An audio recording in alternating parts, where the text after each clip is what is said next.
اعوذ باللہ من الشیطان الرجیم بسم اللہ الرحمن الرحیم الحمد للہ رب العالمین ثم الصلاة والسلام علی سیدنا و نبینا و مولانا بالقاسم محمد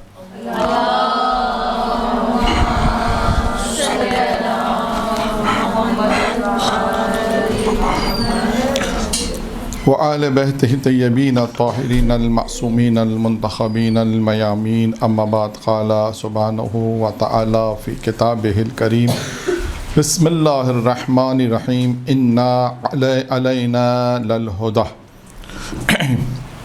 آج کا جو عنوان ہے سعادت مندی کو حاصل کرنے کے طریقے، یعنی یوں امیر المومنین کی نگاہ میں سعادت کیسے حاصل ہو،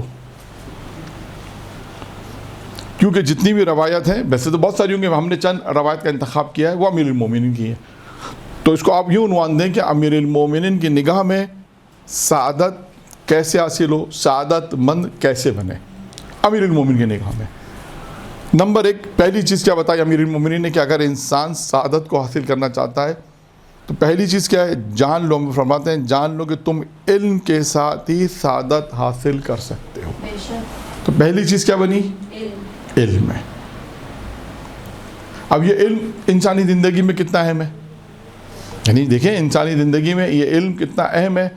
اب یہ دنیاوی علم بھی ہے، بعض اوقات لوگ دنیاوی علم کی بات نہیں، یہاں پر دنیاوی علم کی بات نہیں ہو رہی، یہاں پر معرفت سے مراد دین، وہ دین یعنی حرام و حلال کا علم، معرفت بھی اسی سے حاصل ہوگی، یعنی معرفت تو ایک اینڈ ہے، معرفت کو حاصل کرنا تو بہت ساری چیزیں اس میں آ جائیں گی، یعنی اب آپ کو علم حاصل کرنا ہے۔ علم کس کا حاصل کرنا ہے؟ حلال و حرام کا، دین کا، واجبات کا، آئیں گی بہت ساری چیزیں اور بھی۔ وہ علم انسان کو ایک مقصد تک، ایک مقام تک پہنچائے گا، ایک علم ہے۔ جی سعادت مندی کی مطلب پراپر میننگ کیا ہے؟ ہاں، سعادت مندی کو سمجھانے کے لیے، کیونکہ میں بھی اس پہ سوچ رہا تھا کہ اس کو کیسے بیان کیا جائے، یعنی اس کو یوں سمجھیں کہ آپ کو یوں سمجھاؤں کہ اگر آپ نے وضو کیا تو آپ کو کیا حاصل ہوا؟ وضو کی سعادت، طہارت۔ ہاں، آپ کو حاصل کیا ہوا؟ طہارت، یعنی وضو کے ذریعے سے آپ طاہر ہو گئی، یعنی وضو کے ذریعے سے کیا ملا؟ طہارت۔ اسی طرح علم کے ذریعے سے کیا ملے گا؟ سعادت مندی۔ سعادت مندی یعنی ایک، اس کو آپ یوں سمجھے کہ کامیاب زندگی، کامیابی تک پہنچنا۔ سعادت یعنی کامیابی، فلاح۔ اردو میں بہت آسان ہے، سعادت بہت آسان لفظ ہے، ورنہ بعض دفعہ قرآن نے کہا نا بہت مقامات کہ فلاح پاؤ، وہی کامیابی ہے، ترقی، ارتقاء۔ یعنی اگر میں آپ سے ایک سوال پوچھتا ہوں کہ آپ عراق ایران جاتی ہیں مثلا، چلو خدا سب کو زیارت نصیب کرے انشاءاللہ، اب وہاں جاتے ہیں، آپ نے کسی مرضی سے ملاقات کی، لوگ آپ نے کچھ چیز مثلا بہت سی چیزوں کے متعلق دیکھی اور کچھ عرصہ رہنے کا آپ کو پتہ چلا کہ یہ ایک مقام ہے ان کا۔ جو استخارے کی مثال لے لیں، آپ نے استخارہ کروایا، انہوں نے بتا دیا اس میں یہ پرابلم، آپ کسی اپنے دوست سے جو ساتھ ہیں آپ کے احباب دوست یعنی خواتین میں، تو آپ کیا کہیں گے ان سے؟ زبردست مولانا ہے، کچھ بتایا نہیں ان کو، ہم نے تو کچھ بھی نہیں بتایا، ہم نے تو صرف نیت کی، اور یہ کام کرنا کیسا ہے، استخارے کی نیت گزر چکی ہے پہلے کہ نیت کیسے کرنی ہے، اس کا طریقہ میں بیان کر چکا ہوں، کیونکہ 99% غلط نیت کرتے تھے، اس لیے میں نے اس کو بیان پہلے کر دیا ہے، ٹھیک ہے، کہ یہ کام کرنا کیسا ہے۔ جب آپ کا انہوں نے استخارہ میں یہ جواب دے دیا کہ مثلا یہ کام آپ کا نہیں ہو سکتا، اور اس کام میں اتنی پرابلمز ہیں، اور یہ کام مثلا دو چار باتیں انہوں نے کہیں جو تمام کے تمام آپ کے ذہن میں تھی، اور آپ کے پوری چیزیں وہ فٹ ہو رہی تھیں، تو ایک لمحے کے لیے آپ ضرور سوچیں گے ضرور کہ ان کو کس نے بتایا، یہ ان کو کس نے بتایا، اس کا کیا مطلب ہے؟ یعنی خود آپ کے ذہن میں سوال آنا کہ ان کو کس نے بتایا، اس کا مطلب ہے کہ وہ کسی مقام پر پہنچے ہوئے ہیں۔ بس یہ جو مقام پر پہنچے اس کو کہتے ہیں سعادت، یعنی انہوں نے سعادت حاصل کی۔ اس مقام تک پہنچنے کے لیے وہ جو ابھی چیزیں بیان کروں گا، اور بھی چیزیں انہوں نے حاصل کی ہوں گی، جو چند چیزیں ہم بیان کریں گے اس میں بھی ہے۔ تو سعادت کا معنی سمجھ میں آ گیا؟ ٹھیک ہے، یعنی ایک عہدے کو کہہ لیں، ایک عہدہ بھی کہہ سکتے ہیں، ایک انسان اپنے خواہشات نفسانی کا مقابلہ کرنے کے بعد جو اسے چیز ملے اسے سعادت کہتے ہیں۔ یہ بھی کہہ سکتے ہیں. یعنی کہ محنت کر کے ایک مقام تک پہنچا جائے. ہاں بھائی بالکل ایسا ہی ہے. دیکھیں اچیومنٹ یعنی کامیابی. ہاں دیکھیں وہ کامیابی وہی ہے کہ انسان ایک مقام تک پہنچا. جیسے ابھی آئے گا روایتوں میں بھی ہے کہ آپ کہتے ہیں نا کہ یہ کام کریں گے تو یہاں تک پہنچیں گے. جیسے دنیا کے اندر ہے کہ آپ نے اگر پڑھنا ہے تو اتنا امتحان دے دیں 4 سال کا کورس ہے, بیچلرز ہے, ماسٹرز کر کے آپ ایک ماسٹر کے بعد ایک مقام پر پہنچے. اب آپ کس مطلب 18 گریڈ کے آفیسر بن گئے, 19 گریڈ کا آفیسر بن گئے. 19 گریڈ کا آفیسر بن کے اس کا مطلب کیا ہوا کہ اب آپ کو کسی کو کہتے ہیں ویریفیکیشن چاہیے, 18 گریڈ سے ویریفیکیشن کرا کے 19 گریڈ سے, اب آپ کا ویریفیکیشن جو آپ کی سائن, یعنی آپ اس عہدے تک پہنچ گئے اس 7 سال کی محنت کے بعد. اسی طرح ان چیزوں کے اندر دنیاوی تعلیم کا عہدہ ہے. یہ سعادت مندی کیا عہدہ ہے, یعنی ایک مقام ہے جو دیکھیں سعادت ایسا نہیں کوئی نظر آنے والی چیز نہیں ہے. ایک انسان کو اور آسانی سمجھا کہ معنوی چیز ہے جو انسان کے اندر آہستہ آہستہ انسان جب مقابلہ کرتا ہے ان تمام چیزوں کا, خواہشات نفسانی کا اور تمام تو ایک اندر سے انسان کے اندر قلب جو انسان کا آہستہ آہستہ ایک مقام تک روحانی طاقت تک پہنچتا ہے. اور وہ جب قرآن تلاوت کرتے ہیں تو پھر وہ قرآن کی تلاوت اس طرح کرتے ہیں جیسے قرآن کے معنی دیکھ رہے ہیں. بہت ساری چیزیں اس کے اندر آئی ہیں. پھر اس کے اندر ایک جو ملکہ جسے ہم کہہ سکتے ہیں, اردو میں کہتے ہیں ملکہ پیدا ہو جاتا ہے. بس وہ ملکہ کا نام سعادت یہ ہے. تو یعنی اس کا سب سے آسان طریقہ یہ تو جو میں نے آپ کو بتایا کہ جب آپ نے وضو کیا, وضو کے بعد جسے ہم کہتے ہیں آپ کو کیا چیز حاصل ہوئی, طہارت. نظر آتی ہے وہ نہیں. طہارت کی ظاہری چلیں پاک طاہر ہو گئے, لیکن وضو کے اور بھی اتنے سارے فوائد ہیں جو ہماری روحانیت کو وہ الگ چیز ہے, وہ الگ چیز ہے. وہ فوائد نہیں تھی سمجھانا کیا کہ انہوں کا سوال یہ تھا سعادت کیا چیز ہے, یعنی اس کو ہم کیسے سمجھائیں. تو اس کو اس طرح سمجھا سکتے ہیں کہ سعادت کا مطلب کیا ہے کہ یعنی وہ چیز جس طرح وضو کے بعد آپ کے اندر ایک طہارت حاصل ہو گئی. اب آپ نماز پڑھ سکتی ہیں, قرآن کے حروف کو ہاتھ لگا سکتی ہیں, طواف کر سکتی ہیں, مثلا جو بھی وضو کے تمام شرائط ہیں, جو بھی وضو کے لیے جن کی شرط ہے وہ تمام چیزیں آپ. تو اب آپ کو ایک سوال پوچھے کہ ملا کیا, طہارت ملی, نظر میں آنے والی چیز نہیں ہے, اسے کہتا ہے معنوی چیز. سعادت بھی ایسے ہی ہے کہ جب انسان ان تمام چیزوں پہ عمل کر لے گا تو ایک مقام حاصل ہوگا, اس مقام کا نام سعادت مندی ہے. ٹھیک ہے. نمبر 1 پہلی چیز کیا ہے, علم. علم اگر کوئی حاصل کرے گا تو علم ایک ذریعہ ہے سعادت کا. نمبر 2 علماء کے ساتھ اٹھنا اور بیٹھنا, اہل علم کے ساتھ اٹھنا بیٹھنا, ان کے ساتھ نشست رکھنا, یہ انسان کو سعادت مندی تک پہنچا دیتا ہے. یعنی آپ دیکھیں کہ اہل علم کے ساتھ بیٹھنا, میں نے ایک روایت پہلے پڑھی ہے پچھلے 2-3 مہینے پہلے, علم کے اوپر جب گفتگو ہوئی تھی تو وہاں پر وہ روایت پڑھی کہ پیغمبر کی روایت تھی کہ کیسے علماء کے ساتھ بیٹھنا. وہ علماء میں کون سی صفات ہونی چاہیے, 5 صفتیں تھیں جو بیان کر چکا ہوں میں کہ ایسے عالم کے ساتھ بیٹھو کہ جس میں یہ 5 صفتیں ہوں. ٹھیک ہے. یہاں پر بھی یہی ہے, اب آپ نے عالم کے پاس بیٹھنا ہے, علماء کے پاس. صحیح, اب یہاں پہ یہ جملہ کہنا مناسب نہیں ہے, صحیح سے مراد یہی ہے کہ جن کے پاس دین ہو, جن کے پاس معرفت ہو, جن کے پاس صحیح علم ہو, عمل صحیح ہو, تاکہ آپ ان سے حاصل کر سکیں. کیونکہ عموماً خواتین کا آنا جانا اتنا نہیں ہوتا, لیکن ایک بہرحال کسی کے ذریعے سے, بات چیت کے ذریعے سے, کہ بہرحال کسی نہ کسی طرح کہ جو ہے وہ ان سے علم لیا جائے, فیض حاصل کیا جائے. جیسے یہاں پر ہے علماء سے فیض حاصل, علماء سے فیض, تو بس یہ ایک انسان کے لیے کامیابی کا سبب ہے. اس کے علاوہ ہم سن بھی سکتے ہیں مجالس, بالکل وہ الگ چیز ہے, فزیکلی نہیں جا سکتے, وہ الگ, ہاں وہ الگ. دیکھیں بس یہی ہے, دیکھیں علماء کے ساتھ نشست ہے, برخاست, اٹھنا بیٹھنا. تو خواتین کس طرح, ہاں یہ میں نے عرض کیا, اسی لیے میں نے عرض کیا شروع میں نے اس لیے پہلے کہا کہ یہ خواتین کے لیے کمفرٹیبل نہیں, اتنا مشکل ہے. لیکن ان کے ساتھ کیا ہے کہ ارتباط رکھنا, فون پہ ارتباط میں مسائل پہ پوچھنا, اور ایسے عالموں کے ساتھ جن کا آپ کو پتہ ہے کہ یہ صحیح ہے. بار بار یہ لفظ استعمال ہو رہا ہے, صحیح معنی میں خدا نخواستہ کوئی غلط نہیں ہے, یعنی انہیں علم ہے, عمل میں ہے, عالم بعمل ہے. کیونکہ بالآخر یہ بھی روایتوں میں آیا, میں نے عرض کیا کہ عالم بعمل کا فائدہ کیا ہے, وہ معاشرے میں کتنا فائدہ دے سکتا ہے. خدا نخواستہ اگر کوئی عالم بے عمل ہے تو اس کا کیا نقصان ہے, سب چیزیں بیان ہو چکی ہیں. یہ 2 لیکچر, تمام لیکچر گزر چکے ہیں اس کے اوپر. علماء حق اور علماء سو, ہاں یہ بھی ہو سکتا ہے, لیکن کہ وہی بات ہے کہ ان کے سوال وہی ہے کہ ہم کیسے ارتباط میں رہیں. آپ کا کیسے ارتباط رہے گا. وہ آج کل واٹس ایپ ہے, یا مسئلے مسائل کی حد تک ہے, یا آپ کے آنا جانا اگر پڑوس میں ہے تھوڑا سا آنا جانا ہے. بہرحال بالآخر کسی طرح یہ کلی چیزیں ہیں. یعنی مردوں کے لیے تو بہت آسان ہے لیکن خواتین کے لیے بہرحال تھوڑا مشکل ہے. لیکن ہے کہ کسی طرح ارتباط میں رہیں, ایسے رہیں کہ آپ ان کے علم سے استفادہ ہوتے رہیں, اس سے فیض حاصل کرتے رہیں, اور تاکہ آپ کے علم میں اضافہ ہوتا رہے. آپ کے علم میں اضافہ ہوتا رہے. کوئی مشکل پیش آ رہی ہے آپ عالم سے رجوع کریں, کوئی مسائل پیش آ رہے ہیں اہل علم سے رجوع کریں, کوئی عمل کا مسئلہ ہے, مجرب عمل کا مسئلہ ہے تو اہل علم کے پاس جا کے پوچھیں, جو علماء کہ جو آپ کو معلوم ہے کہ یہ عمل بتائیں گے اور جس سے ہماری اصلاح ہو سکے. یہ تو یعنی کہنے کا مقصد یہ کہ یعنی انسان کی سعادت کے اندر جو اہم کردار ہے, ایک جو کردار علم کا ہے, انسان علم حاصل کرے گا تو ایک مقام تک پہنچے گا. دوسرا ہے علماء کی صحبت اختیار کرنے میں. نمبر تین ہے ایمان کے ذریعے سے ہی سعادت کی بلندی اور جمال اور کمال کے انتہا تک پہنچا جا سکتا ہے. نمبر 3 ہے ایمان. یعنی انسان ایمان کے ان تمام چیزوں کو دیکھے جو روایت میں آئی ہیں. یہاں تو انہوں نے ایک چیز کلی بیان کیا, ایمان کے ذریعے سے ہی انسان سعادت کی بلندیوں اور جمال اور کمال تک پہنچا جا سکتا ہے. اب ایمان کیا ہے, ایمان کسے کہتے ہیں؟ میدان الحکمہ میں آپ کو کتاب بتا دیتا ہوں. میدان الحکمہ جلد اول میں آپ مراجعہ کریں. جو لوگ درس دینا چاہتی ہیں ان کے لیے بھی بہت میٹر ملے گا.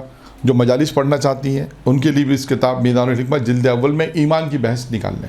بہت شروع میں یا آخر میں ملے گی آپ کو, 400-500 صفحے کے بعد غالباً ہے, لیکن اس میں اتنا مواد ہے اس کتاب میں کہ آپ کو ایمان کے متعلق 1 اشرہ 2 اشرے 3 اشرے آرام سے پڑھ سکتی ہیں اسی کتاب سے ہی. اس میں بہت میٹر ہے, روایات بہت دی ہوئی ہیں, آیات بہت دی ہوئی ہیں, حدیث معصوم علیہ السلام بہت دی ہوئی ہیں. میدان الحکمہ جلد اول 8 جلدیں ہیں. جو بھی ذاکرہ بن رہی ہیں, بننا چاہتی ہیں, مجلس سے پڑھ رہی ہیں, وہ اس کتاب کو خرید لیں. 8 جلدیں ہیں میدان الحکمہ کی, اردو ترجمہ ہو چکا ہے. تو یہ بہت کام کی کتاب ہے. اور ایمان دیکھیں, پھر ایمان میں بہت سے ایک موضوع آتا ہے, ایمان کیسا ہونا چاہیے. اس میں بھی پھر آپ ایمان کیسا ہونا چاہیے. یہاں تو انہوں نے ایک لفظ استعمال کیا نا, ایمان. یعنی اللہ پر ایمان, اس کے رسول پر ایمان, اس کے ولی پر ایمان, اس کی کتابوں پر ایمان, اس کے گزشتہ انبیاء پر ایمان. پھر ایمان کسے کہتے ہیں؟ پھر وہاں پہ امیر المومنین نہج البلاغہ میں جائیں, وہاں امیر المومنین نے جو تعریف کی ہے ایمان کی, ایمان 3 چیزوں کو ایمان کہتے ہیں, وہاں سے ایمان متعلق پھر اور نہج البلاغہ میں, پھر اور آپ کو کلمات قصار میں ایمان کے متعلق ملیں گے. ایمان کے 4 شعبے ہیں, کفر کے 4 شعبے. اب دیکھیں تو وہاں آپ کو مواد بھی ملے گا اور ایمان کی توضیح, جو ایمان کے متعلق جو توضیحات ہیں وہ بھی آپ کو مل جائیں گی ایمان کی توضیحات کے متعلق کہ ایمان. تو یہاں تو انہوں نے صرف ایک جملہ لکھا ہے بس. اور یہ پھر آپ جیسے جیسے آگے بڑھیں گی اس مواد کے اندر تو آپ کو ایمان کے متعلق پھر واقعات بھی ملیں گے. میں نے ایک سوال پیش کیا, ایمان کیسا ہونا چاہیے. اب آپ تاریخ میں واقعہ ڈھونڈیں کہ آپ دیکھیں ایمان کیسا ہونا چاہیے. پھر آپ کو جب واقعات کتابوں میں ملیں گے تو آپ کو سمجھ میں آئے گا ہاں ایمان, جہاں پر مثال کے طور پہ بہت سی جگہ پہ ایسا ہوگا کہ جہاں ایمان کی آزمائش مال سے ہو رہی ہے, کہیں پہ دولت کی آزمائش ایمان سے ہو رہی ہے, کہیں پر عہدے کی آزمائش ایمان سے ہو رہی ہے, کہیں پر ایمان کی آزمائش مال و دولت ثروت سے ہو رہی ہے, دنیا سے ہو رہی ہے. تو اس وقت انسان کو ایمان کی عظمت کا پتہ چلتا ہے کہ یہ ایمان جو اللہ پر ایمان ہے, اس کے رسول پر ایمان ہے, یہ انسان کا کتنا قوی ہے. اور پھر وہ ایک الگ بحث ہے کہ ایمان کو قوی کیسے بنائیں, وہ سب باتیں ہیں وہاں پر. تو خلاصہ یہ ہے کہ ہماری بات کا خلاصہ یہ کہ ایمان انسان کے اندر, ایمان جو ہے وہ انسان کی سعادت مندی کے لیے اہم کردار. نمبر 4 ہے حق کو اختیار کرنے سے ہی انسان سعادت حاصل کرتا ہے. چوتھی چیز کیا ہے؟ حق ہے. اب حق کیا ہے؟ خود یہ روایتوں میں آپ کو ملے گا, آیات میں آپ کو ملے گا, اس کو آپ کو دیکھنا پڑے گا. ٹھیک ہے کہ حق کیا ہے. اور جب پتہ چل جائے, معصوم کی حدیث ہے, جب حق کو پتہ چل جائے کہ حق کیا ہے تو اس کو تسلیم کرو, اس کو اختیار کرو, اس کا ساتھ دو. اور یہاں صرف دیکھیں, صرف آپ کو یہاں پر جیسے کہتا ہے نا, صرف ہیڈنگز میں بیان کر رہا ہوں کہ یہ چیزیں ہیں جو آپ کو سعادت مندی تک پہنچا سکتے. یعنی یہ یوں سوچیں کہ اگر آپ نے ان پہ عمل کیا, ابھی جتنی چیزیں آ رہی ہیں, اگر آپ نے عمل کر لیا تو آپ سعادت مندی کے اس مقام تک پہنچیں گے. جیسے آپ نے گویا وضو کر لیا تو آپ طہارت کی منزل پر پہنچ جائیں گے. ٹھیک ہے. حق چوتھا. 5ویں چیز کیا ہے؟ 5ویں چیز ہے جب تک. اب انہوں نے ترجمہ وہاں پہ ایک ترجمہ کیا ہے نحوست کا, عربی عبارت سے اردو ترجمہ میدان. جبکہ وہاں ترجمہ شاید نحوست نہیں ہوگا، پریشانیاں، مشکلات، یعنی جب تک پریشانیوں کی تلخی کو چکھ نہ لے. دیکھیں جب انسان جب ایک زندگی بسر کرتا ہے نا تو پریشانیاں مشکلات آتی ہیں تو اس کی تلخیاں ہوتی ہیں، آزمائش. تو اس کی انسان جب وہ تحمل کرتا ہے تو اس کو ہم لوگ اردو میں کہتے ہیں کہ اس کی تلخی کو برداشت کرو.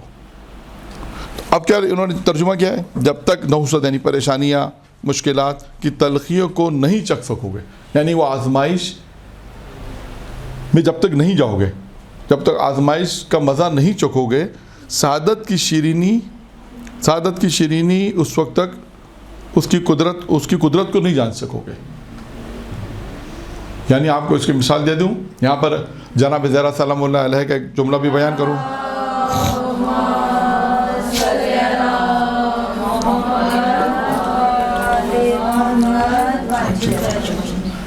بالکل سیم جملہ. ایام فاطمیہ بھی گزرے ہیں، آپ نے اہل علم سے ایام فاطمیہ میں جناب زہرا کے اقوال وغیرہ سنے ہوں گے. ایک روایت میں نظر آتا ہے کہ جب پیغمبر اسلام گھر میں وارد ہوئے تو کیا دیکھا جناب زہرا گھر کے کاموں میں مشغول ہیں. تو اس وقت پیغمبر نے ایک جملہ کہا تھا، وہ ہمارے موضوع سے بالکل مطابقت رکھتا ہے. کہا تھا کہ بیٹی، آخرت کی شیرینی کو حاصل کرنے کے لیے دنیا کی تلخی کو برداشت کرنا پڑتا ہے. بالکل یہ جملہ تھا، آخرت کی شیرینی یعنی آخرت کے آپ کو اس کو اور آسان کریں، آخرت کی لذات کو حاصل کرنے کے لیے، آخرت میں جو کچھ آپ کو ملے گا، آخرت میں جو کچھ آپ کو ملے گا، آخرت کی جو شیرینی ہے، جو لذت ہے آخرت میں جو انسان کو ملے گا، وہ کب ملے گا؟ اس صورت میں ملے گا جب اس نے دنیا کے اندر ان تلخیوں کو تحمل کیا. تلخی برداشت. یہاں پہ بھی یہی ہے، آخرت کی شیرینی کو حاصل کرنے کے لیے دنیا کی تلخیوں کو برداشت کرنا پڑے گا.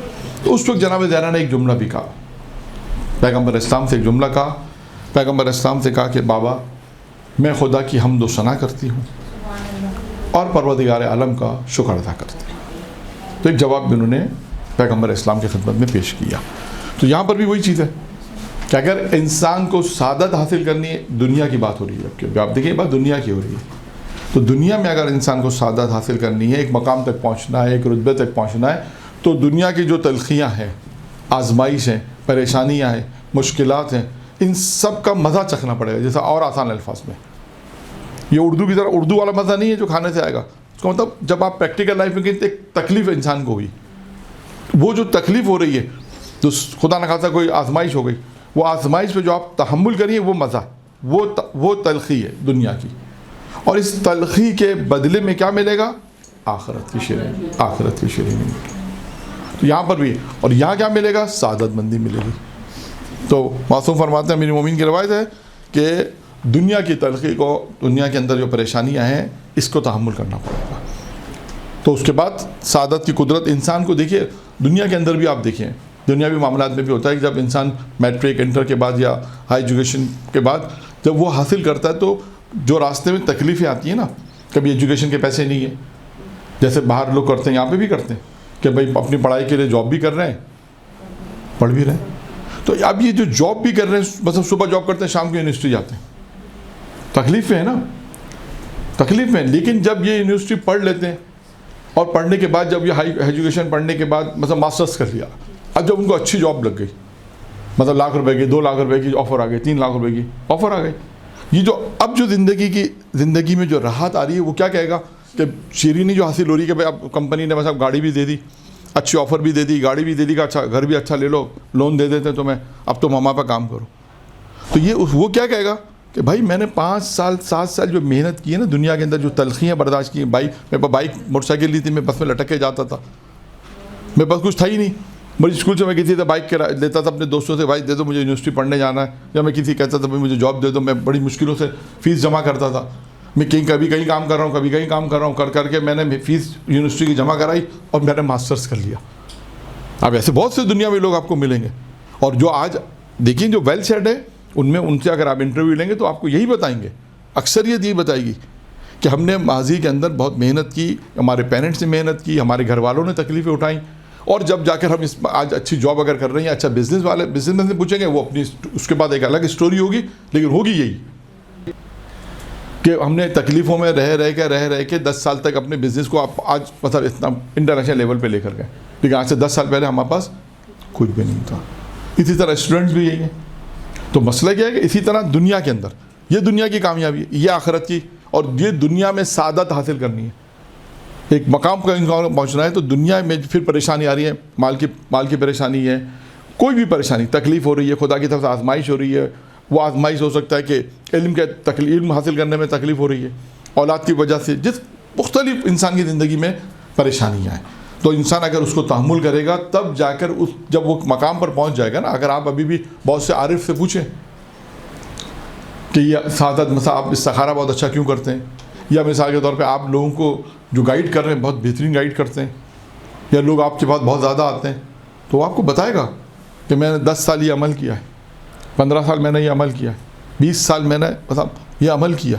وہ آپ کو بتائے گا کہ میں نے یہ عمل کیا 20 سال فلاں حرم میں بیٹھ کے. مثلا یہ ہر سال میں مطلب کربلا رہتا تھا, نجف اشرف جاتا تھا, 4 سال تک میں ہر جمعے کے دن گیا. مثلا کوئی نہ کوئی وہ اپنی زندگی کا ایسا عمل آپ کو ضرور بتائے گا کہ جس کے بعد وہ اس مقام تک پہنچا. یہ ہے طریقے کا.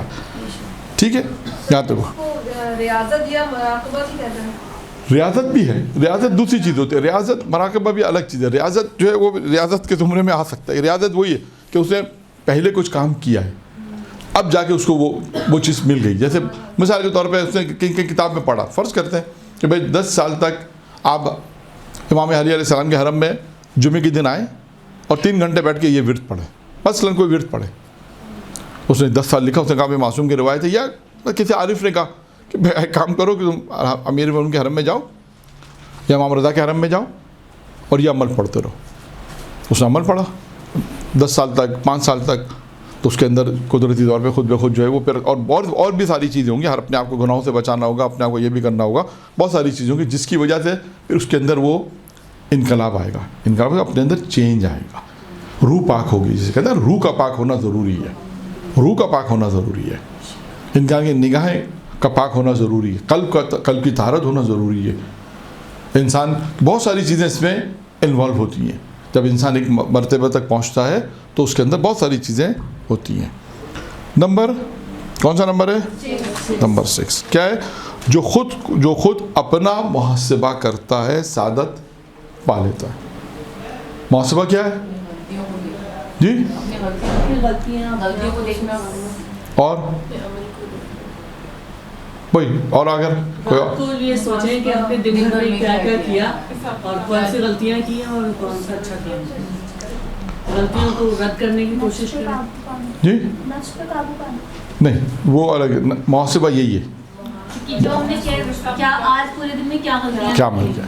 امام حسن عصری کا بھی فرمان ہے نا کہ وہ کہتے ہیں کہ وہ شخص ہمیں سے جو رات کو اپنا محاسبہ کر کے نہیں سونا. بس آسان یہی ہے, تمام چیزیں جو آپ لوگوں نے بیان کی محاسبہ. اب سوال یہ کہ انسان اس پہ کتنا عمل کرتا ہے. بس ہر آدمی کو اپنے آپ کو دیکھنا ہے کہ میں جو پڑھ رہا ہوں, جو سن رہا ہوں, اس پہ میں عمل کتنا کرتا ہوں. یہ اہم ترین چیز ہے. میں نے ہمیشہ شاید ہر جلسے میں نہیں تو بعض جلسوں میں یہ کہا ہے کہ انسان پڑھ رہا ہے, ہم بول رہے ہیں, وہ بہت آسان ہے, اور آپ سن رہے ہیں, یہ اس سے زیادہ آسان ہے. لیکن اگر آپ سے پریکٹیکل لائف میں کہا جائے کہ بھئی یہ کام کرنا, آپ نے کہا اس پہ تو سوچنا پڑے گا.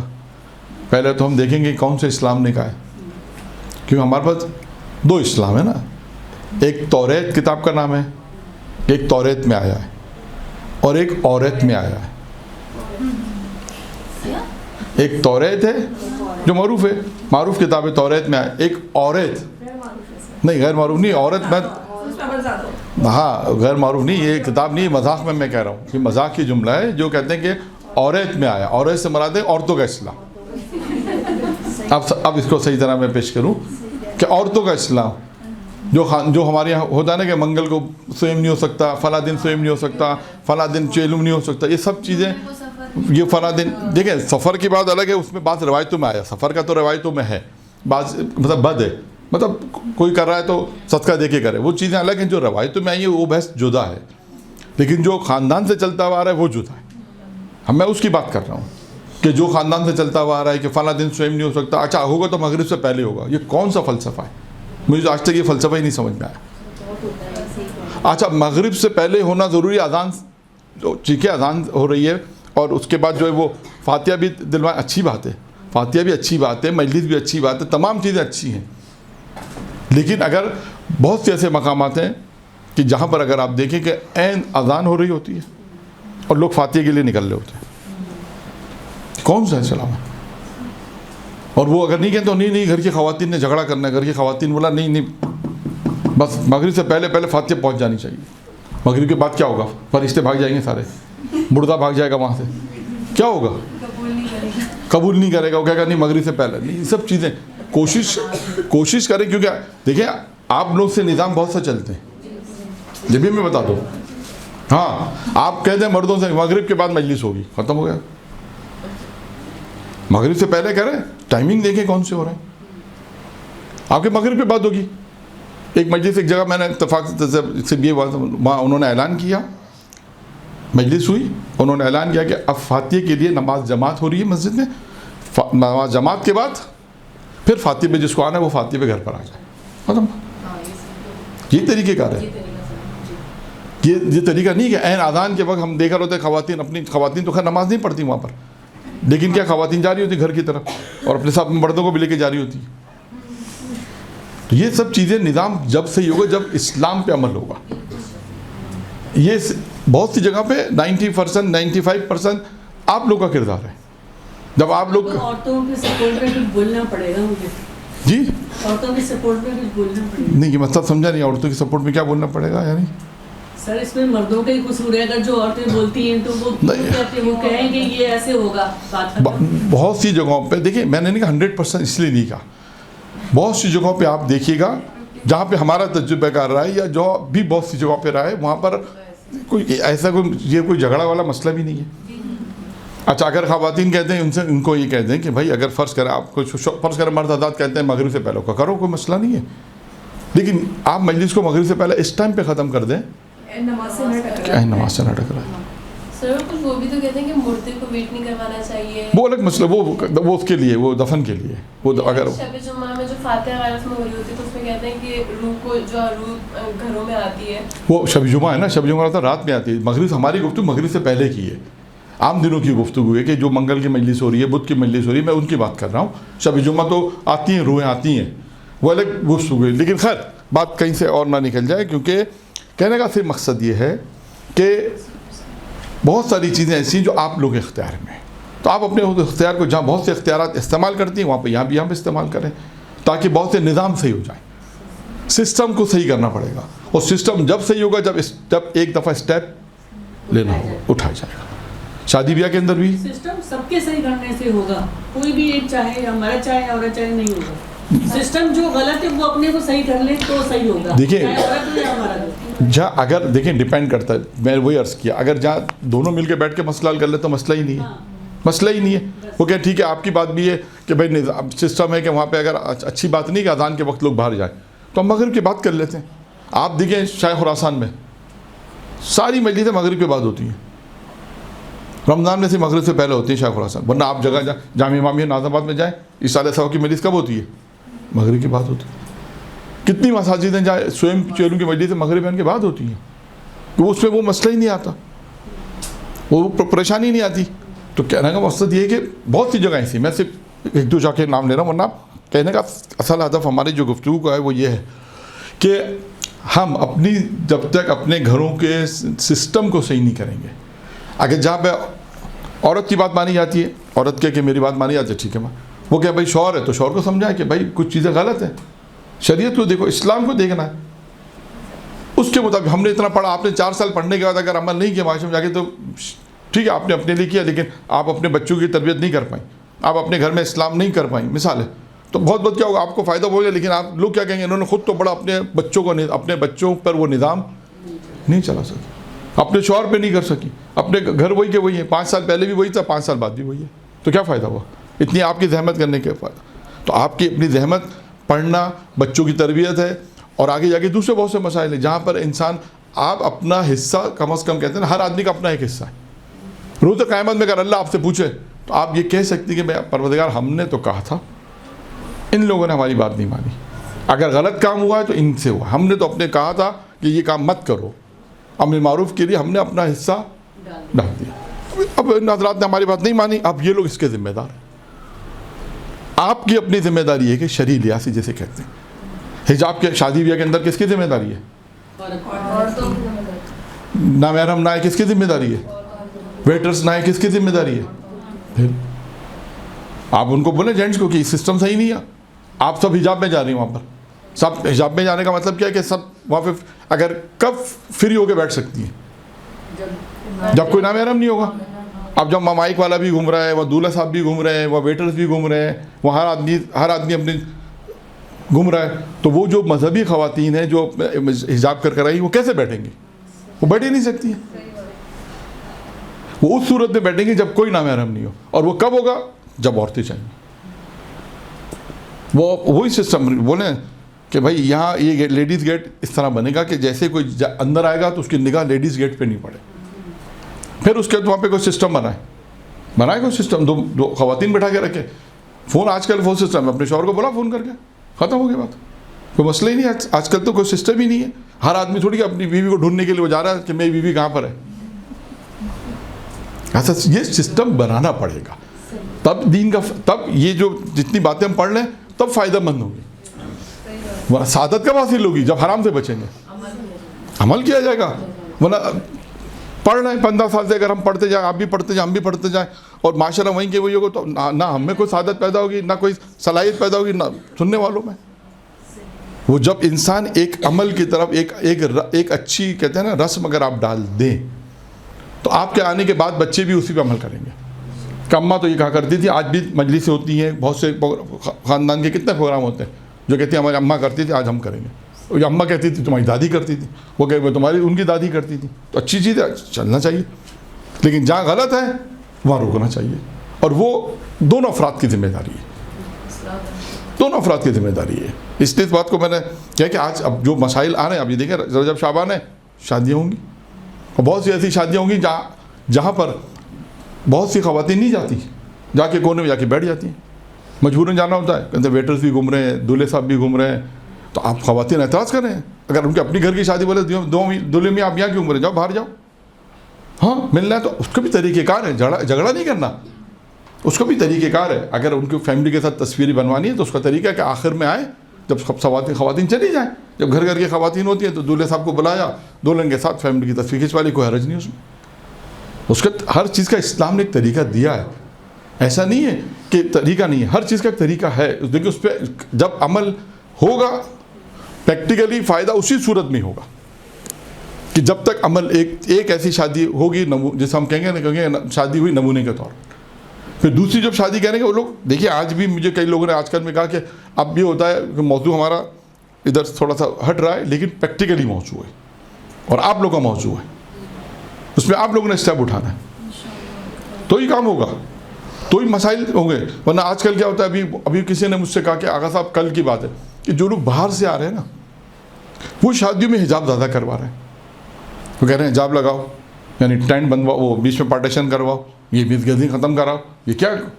تو کہہ لیں گے کہ وہ ہمارے خاندان کی عورتیں کہہ رہی ہیں یہ تم باہر سے ایسے ملک سے آئے ہو جہاں تو دین ہے ہی نہیں، تم تو ایسے ملک سے آ رہے ہو کہ جہاں تو دین نہیں، اس کے بعد دین پہ اتنا عمل یہاں پاکستان میں، وہاں تو ایسے ملک میں رہتے ہو۔ تو میں نے ان سے کہا کہ مسئلہ کیا کہ جو لوگ باہر رہتے ہیں ان کو دین کی زیادہ اہمیت ہے، ان کو زیادہ اہمیت ہے، ان کو پتہ ہے کہ دین میں وہاں پر اگر کیوں، اس لیے کہ ان کو پتہ ہے کہ اگر ہم نے یا دین پہ عمل خود بھی نہیں کیا اور بچوں سے نہیں کرایا تو 5 سال بعد 10 سال بعد یہ ہمارے ہاتھ سے چلے جائے۔ تو وجہ یہی ہے، اور بھی بہت ساری چیزیں ہوں گی، بہرحال من جملہ ایک چیز یہ ہے۔ خیر بات کہاں پہ پہنچی تھی؟ محاسبہ۔ بس یہاں سے ہماری گفتگو شروع ہوئی تھی کہ محاسبہ یہی ہے کہ اگر انسان کو سعادت مندی یہ اس میں ابھی ایک جملہ جو میں نے آپ کے یہ 15 منٹ جو گفتگو کی وہ گفتگو بعد میں آئے گی، اس کا ایک جملہ یہی کہ حرام سے اپنے آپ کو بچاؤ۔ یہ ساری باتیں جو ہم نے کی اس میں کیا ہے؟ حرام سے۔ اس کا طریقہ کار یہی ہے۔ محفل کی ابھی مہندی ہے، کوئی بہت سے کام ایسے ہیں جو اسلام نے اجازت دیے ہیں، شرائط ہیں اس کی، اس شرائط پہ آپ کو عمل کرنا ہے، سخت ہے یا تو انجام نہیں دیں بہت مختصر پروگرام کریں, دعا توسل کا, دعا زیارت عاشورہ کا پروگرام کر کے ختم کر دیں. نہ محرم آئے, نہ محرم آئیں گے, نہ حرام کام ہوگا. یہ تو ہر انسان اپنے, دیکھیں انسان کے اپنے اوپر ہے کہ وہ کوئی ایسا کام انجام دے رہا ہے جس سے اہل بیت ناراض ہو رہے ہیں. بہت آسان ہے کہ آپ خود یہ سوچیں کہ میرے ایسے عمل سے اہل بیت خوش ہو رہے ہیں یا ناراض ہو رہے ہیں, یہ ایک معیار بنا ہے. اہل بیت خوش ہو رہے ہیں تو انجام دیں اس کاموں کو, اہل بیت ناراض ہو رہے ہیں چھوڑ دو. بہت مشکل ہو گیا اسے سمجھانا لوگوں کو. لوگوں کو نہیں سمجھانا, آپ سمجھ جائیں تو ہمارے لوگ بے حجابی اس طریقے سے بے حجابی بڑھ گئی ہے کہ ہم اپنی بہن کو بھی اگر سمجھا رہے ہیں تو وہ سننے کو نہیں. دیکھیں میں آپ کو ایک آسان طریقہ ہوتا ہوں, آپ کسی کو آپ کا کام کیا ہے سمجھانا. سنیں, آپ کے گھر کی شادی ہے, اس میں اختیارات آپ کو ہے. بہن اگر بے حجاب آ جائے, آپ اس کو بے حجابی سے نہیں روک سکتے, وہ بے حجاب آنے دیں. آپ کا فرض آپ نے ایک دفعہ معروف کیا, ٹھیک ہے, لیکن آپ کا جو اپنا, ہر آدمی کا اپنا ایک کردار ہے اور حکم ہے گھر کے اندر. حکم سے مراد اس کا آرڈر ہے کہ بھائی یہ کام ایسے ہوگا, ختم بات. بے پردہ عورتوں کو آپ نہیں روک سکتے, وہ آئیں گے بے حجاب, آنے دیں. آپ کا نظام سسٹم ہونا چاہیے. ایک وقت ایسا آئے گا کہ 4 آدمی آ کے 5 آدمی آ کے یہ ضرور کہیں گے. آپ نے ان کے لیے بھی نہیں کیا, آپ نے اللہ کو راضی رکھنا ہے, اہل بیت کو راضی رکھنا ہے. کوئی فرض کر کوئی آگے نہیں کہتا خوب نہیں کہ, کوئی آگے نہیں کہتا نہیں نظام اچھا تھا, نہیں اچھا نظام تھا. بھائی جاب عورتیں آ کے کہیں گی بہت اچھا نظام تھا. کیوں کہ ہم آرام سے بیٹھے, جاننے والی آئیں, بیٹھ کے بات کی, کوئی نامحرم نہیں تھا, ہم سکون سے 2-4 گھنٹے جتنا بھی ٹائم تھا بیٹھے اور کمفرٹیبل تھے. اور سب سے بڑی بات کہیں گے, آپ کہیں گے ہم خدا مجھ سے راضی ہے. ابھی ایام فاطمہ گزرے, جناب زہرا کی مجالس آپ نے سنی پڑھی, اس میں سب سے پہلے کیا تھا, اللہ کی رضائیت, جناب زہرا کی رضائیت. وہ کب ہوگی؟ وہ جب ہی ہوگی جب انسان گناہوں سے اپنے آپ کو بچائے گا. آپ دیکھیں ہر معصوم کی زندگی میں ہے کہ گناہوں سے اپنے آپ کو بچاؤ. یہ سعادت موضوع کیا ہے؟ ہم کیوں اس منزل تک نہیں پہنچ پاتے؟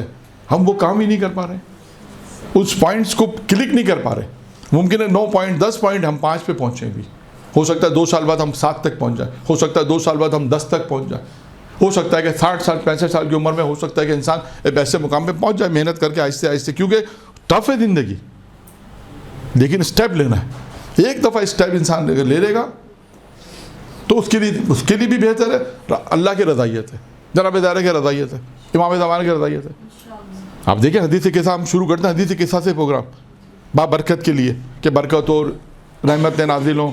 اہل بیت کو یاد کرتے ہیں, پنجتن کو یاد کریں, 12 اماموں کو یاد کرتے ہیں, سب کچھ کرتے ہیں. جب حدیث قصہ ختم ہونے کے بعد کہتے ہیں مولانا نکاح ہو گیا, اس کے بعد کہتے ہیں بھائی اب آ جاؤ, اب آ جاؤ. اب شیطان سے کہتے ہیں اب تم آ جاؤ, اب تمہارا کام. اہل بیت کو ہم نے رخصت کر دیا یہاں پر, جتنا کام اہل بیت سے لینا تو اتنا کام ہم نے اہل بیت سے لے لیا, اب شیطان کا کام شروع ہو گیا. لیکن جس کی اپنی, ہر آدمی کی, میں نے کہا اپنی ایک ذمہ داری ہے. آپ کا کام ہے اپنے گھر کی شادی, اپنے گھر کی پروگرام, مجالس, کوئی بھی ایسا پروگرام کہ جس میں پتہ ہے کہ اگر نامحرم نے آنا, ٹھیک ہے آپ انتظام دوسری جگہ پہ رکھیں, بلائیں, ایسا نہیں کہ نہیں بلائیں, انتظام دوسری جگہ پہ رکھیں, مس گیدرنگ نہ ہو, ایسا نہ ہو کہ حرام کا سبب بن جائے. بس اس چیز کو دھیان رکھنا ہے. تو یہ تمام چیزیں, انسان سعادت کیوں حاصل نہیں ہو رہی؟ اس لیے کہ ہم اس مقام تک نہیں پہنچ رہے. 6 محاسبہ سے بات شروع ہوئی تھی. نمبر 7, جو شخص اپنے نفس کی اصلاح میں مقدور بھرپور کوشش کرتا ہے. مقدور یعنی قدرت ہے اس کو اپنے نفس کی اصلاح. دیکھیں یہاں پر بھی پھر وہی محاسبہ نفس آیا, اپنے نفس کی اصلاح میں بھرپور کوشش کرتا ہے. مقدور اپنے نفس کی اصلاح میں بھرپور کوشش کرتا ہے اور وہ سعید بن جاتا ہے. پھر جگہ جگہ پر آئے گا نفس کی اصلاح, انسان اپنے نفس کی اصلاح جگہ جگہ پر آپ کو ملے گا.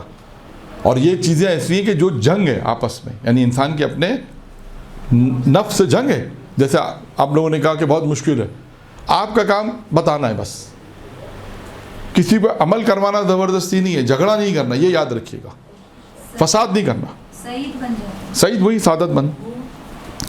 اور پھر کیا, اور جو ان لذتوں میں پڑا رہتا ہے وہ بخت اور سعادت سے محروم رہ جاتا, سعادت سے دور رہ جاتا. بالکل واضح بات ہے, انہوں نے بالکل امیر المومنین کی روایت ہے کہ اگر سعید بننا ہے, سعادت بننا ہے تو کیا ہے کہ اپنے نفس کی اصلاح, اور نفس کی اصلاح ایک اسٹیپ وہی ہے جو ابھی ہماری گفتگو ہے. شادی بیاہ کے مسائل, مہندی کے مسائل, ولیمے کے مسائل, مجالس, جتنی بھی اجتماعی پروگرام ہیں, گھریلو پروگرام ہیں. گھروں کا نظام بھی تو ہوتا ہے نا کہ آپ کے گھر میں کس طرح کا نظام ہے, تو آپ کو صحیح کرنا پڑے گا. خراب ہے تو اگر ہم بولیں لیکن بڑے اگر تو نہیں مانیں. ہاں, بس آپ کا فرض ہے بولنا ایک حد تک. بس آپ دیکھیں, ڈپینڈ میں نے یہ کیا کہ یہی شروع اس لیے بیان کیا. آپ فرض کریں سارے نامحرم آتے ہیں, آپ اپنے حجاب میں بیٹھیں. آپ کو جو کردار ہے وہ آپ نے پورا کرنا. اگر آپ کے پیرنٹس آپ کے بات سنتے ہیں, ٹھیک ہے, اچھی بات ہے, وہ کہتے ہیں کہ بھائی بچی مذہب ہے, دین ہے, انہیں بھی دین پتہ ہے, حرام ہے, نہیں کرتے. لیکن وہ کہتے ہیں نہیں یہ تو ہوگا, ہمارے دوست بھی آئیں گے, رشتہ دار بھی آئیں گے, سارے نامحرم تو آئیں گے, ساری عورتیں گھر کی خواتین تو آئیں گی, سارے نامحرم آئیں گے. ٹھیک ہے, رکھیں. وہ اگر ایسی محفل ہے جو خدا نہ خاصا حرام کی بہت زیادہ, تو وہ ایک الگ مسئلہ بنے گا. لیکن گھر کی محفل آپ نے کہا ٹھیک ہے, ہم اپنے حجاب پہن کے بیٹھ جائیں. آپ کے لیے جس حد تک جانا ضروری ہے اس حد تک وہ والی محفل نہ ہو کہ وہ ایک الگ فقہی مسئلہ آ جائے گا کہ آیا وہ کہ نامحرم کی وہ جو شادی بیاہ کے لیے مس گیدرنگ والا مسئلہ, وہ الگ مسئلہ ہے. لیکن یہ گھروں کی محفل ہیں جہاں پر 10, 20, 25 افراد آنے, 30 افراد آنے مثال کے طور پر, اور اس میں بھی اگر حجاب میں آ رہے ہیں, سب حجاب میں, جینٹس سارے, لیڈی ساری حجاب میں, تو کوئی مسئلہ ہی نہیں. پھر ملاقاتیں کریں, بات چیت کرتے ہیں. نامحرم جب کہتے ہیں نا بات چیت کرنا سے مکروہ کی حد تک ہے, مکروہ ہے جو ہے, باقی کوئی اتنا مسئلہ نہیں ہے. تو یہ سب چیزیں کرنی پڑیں گی تو ہی سعادت حاصل ہوگی, تو ہی انسان اپنی زندگی میں کامیاب ہوگا. گھر کیوں کامیاب؟ آج دیکھیں ایک موضوع جناب ایام فاطمیہ میں موضوع نہیں معلوم کہ یہ کہ گھر کو جنت کیسے بنائیں, بہت پرانا موضوع ہے. خوشحال گھرانہ کیسے ہو, یہی ہوگا کہ آپ یا ہم سب اس معاشرے میں جب تک رہتے ہیں اس میں سسٹم بنائیں. اور وہ سسٹم جب بنے گا جب پیرنٹس ساتھ دیں گے, جب لوگ دین کو سمجھیں گے. ابھی آئے گا سعادت مندی میں دین کی پختگی دین کیا ہے؟ وہ یہی دین ہے. دین کو سمجھنا ہے. محرم کو سمجھنا ہے کہ نوجوان یہ سمجھے گا یہ نامحرم ہے, اس کو سمجھنا چاہیے کہ بھابھی نامحرم ہے, یہ نہیں کہ بغیر لاک کیا آ جائے. اس کو سمجھنا پڑے گا. جب تک وہ یہ نہیں سمجھے گا جب تک سسٹم آگے نہیں بڑھے گا. جب تک گھر والے اسے نہیں کہیں گے بھائی تم نوک کر آؤ یہ نامحرم ہے, جب تک یہ سسٹم نہیں بنے گا جب تک کچھ بھی نہیں ہو سکتا. وہی چلتا رہے گا پرانے کا.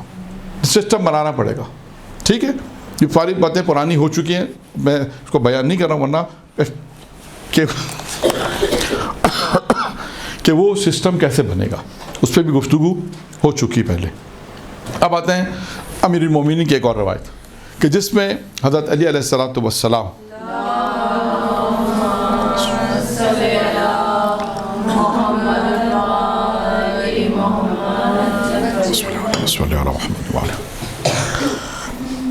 کتنی چیزیں ہو گئیں؟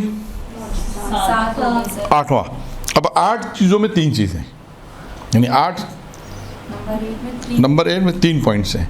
یعنی حضرت علی فرماتے ہیں 3 کام ایسے ہیں جن پر پابند رہنے والا سعادت مند ہوتا ہے. اب 3 کام امیر المومنین نے بیان کیے کہ اگر یہ 3 کام انسان انجام دے, پابند رہے 3 کام پہ, تو سعادت مند ہوتا ہے. نمبر 1, جب کوئی نعمت ملے, ظاہر ہو جب اسے کوئی نعمت ملے تو کیا کرے؟ شکر. حمد و پروردگار کرے, ہم کرے خدا کا شکر کرے, پروردگار تو نے یہ نعمت دی. 1. 2, جب روزی میں رزق میں کمی واقع ہو تو کیا کہے؟ اللہ سے استغفار کرے. استغفار کرے. جب رزق اور روزی میں کمی واقع ہو تو کیا کرے؟ استغفار پڑھے, کثرت سے یہ پڑھتا رہے, استغفر اللہ ربی واتوب الیہ, استغفار پڑھے. پھر آتے ہیں 3, جب کوئی مشکل درپیش ہو تو کثرت سے کیا پڑھے؟ 3 چیز جی ایک پہلے بیان کر چکا ہوں میں.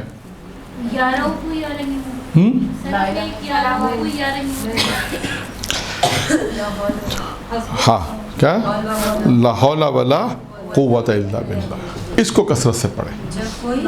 جب کوئی مشکل میں آئے, مشکل درپیش ہو تو کثرت سے یہ پڑھے. اور یہ میں نے خود ایران میں ہمارے استاد کے والد تھے, مرحوم ہو گیا اللہ ان کی درجات بلند فرمائے, انہوں نے بھی یہی کہا تھا کہ جب کوئی مشکل میں آؤ, جب کوئی پریشانی انسان زیادہ ہوتی ہے تو آپ 100 ٹائم ایک تسبیح